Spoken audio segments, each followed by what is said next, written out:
Good afternoon, Ambassador Kanta, Your Excellencies, ladies and gentlemen.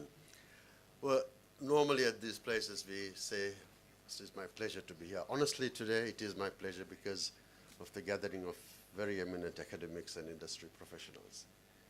We have already learned so much about the new concept of Indo-Pacific. But we're talking about trade and tranquility.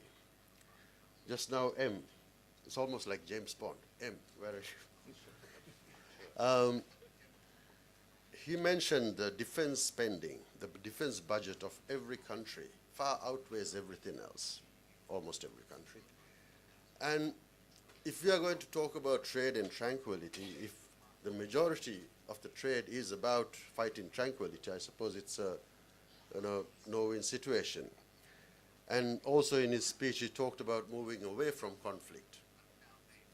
The thing is, Indo-Pacific engulfs almost half of the world's trade, population, activities. It's the fastest moving economy in the world right now.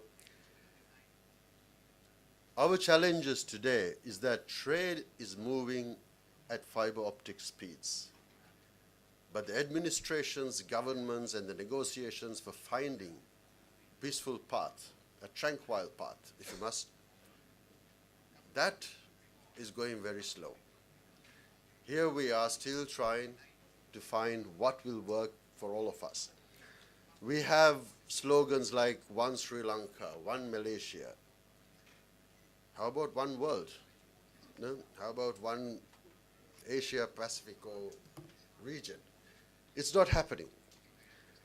Our lawmakers are still fighting about protectionism, populism.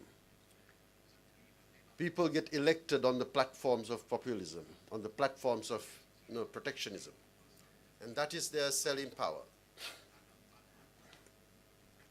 Maybe if we allowed our resources to actually be shared upon by our neighbors, or use the strengths of the neighbors, we might have a little more speed in trading and a little more success in what we are trying to do here today.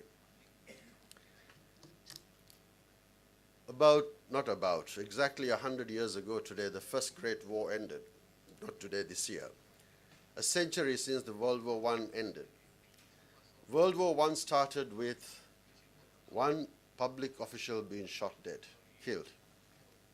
Within a few months, it triggered the first Great War. 100 years later, we are still looking at the news at CNN. We open our CNN and we're wondering, has the world gone to war? Has North Korea launched a nuclear missile? And we're still worried when we wake up in the morning. We need to move better than that. We call ourselves civilized right now, I suppose, after thousands of years of civilization. And we still cannot move away from traditional feuds or historical feuds. We cannot seem to move away from, you see, after the Cold War ended, China's economy shot through the roof. A lot of people got worried about it. But why worry? Why not use that power and make it a benefit for the region?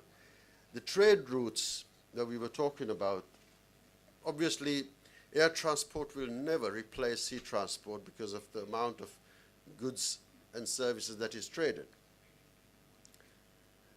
And even now, we seem to want to protect our shores from foreign invasions. And what is it? There is no foreign invasion right now. There are some countries that when you apply for a visa, you're actually named as an alien. They're coming into the country. I think the way to go forward is to accept that we all have something we can share from one another. When I was asked to come and speak here, I first thought I'll read up some of the books I had or find out. Then I thought, no, everybody else has access to that. Each and every one of you probably have access to any information or any literature that I could possibly find. What we need to do is for us to talk to our governments, talk to our people, find reasons, find the way forward that we can work together as one people. Protectionism is good and fine. It works for a time. If you try to protect your local industries by not allowing foreign goods to come in, you're actually limiting the speed of growth or speed of development of your own products. Because if they share the technologies, if they were able to share the market together, then they have a competition where your people will actually have to compete with whatever is coming in. You're not protecting them. You're only limiting the opportunity for growth. How are we doing time? All right. What I would like to say before I end up is that we in our region here, we have an opportunity that no other region has. Our cultures are more diverse than any other single region put together. When we talk of Indo-Pacific, it's like he said, from Bollywood to Hollywood.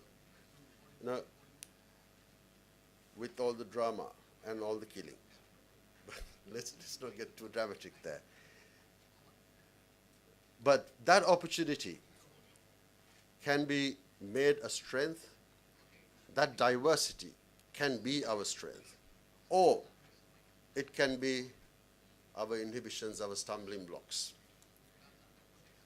Remember, ladies and gentlemen, that today's world is moving faster and faster and faster.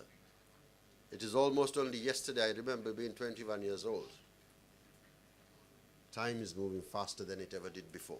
Because business is traded faster, transactions are made faster in real time, but our governments, our legislations, our opportunities for growing together are much slower than the rate at which the world's business is growing. So maybe we need to buck up and move a little bit faster than what we are doing now. Thank you very much, ladies and gentlemen.